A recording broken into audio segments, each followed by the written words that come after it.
Some people ask themselves, what do you mean by divine counsel? The mind of God pertaining a thing, that's divine counsel. His wisdom in a thing, that's divine counsel. All you need in this world is the voice of God. You might have a situation you're going through, but all you need is just to hear the voice of God in that situation, and your life changes. There are many people in this life or this world who are at crossroads of many things, and those crossroads drive them back to one thing. They don't know what God is saying pertaining a particular issue.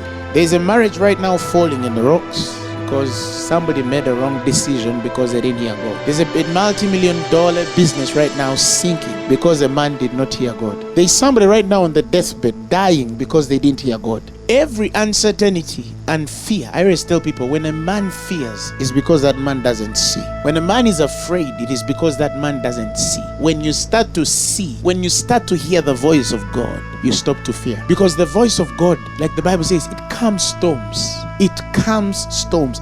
As in, just to know that it doesn't matter what you're going through right now, God said you're going to go through it. But do you see the importance, how serious it is just to know that God said? Do you know the power, the difference it makes just to know that God has spoken it? It changes everything. I mean, that's why I tell Christians to hear on a thing, even if it takes you 20 years, wait until you hear. Even if it takes you 30 years, wait until you hear. Even if it takes you 40 years, wait until you hear. Because once you hear and you make the move, that's it. Whichever it's interpreted, I must hear God before I move. Do you understand what I'm saying? Because there's a huge danger when you make a decision without hearing God. God has a way of preserving us. He has a way of preserving us. When a man is after God's own heart, there's a way he relates with the presence. He can't come out of the presence. There's a certain thirst and hunger he has for the presence.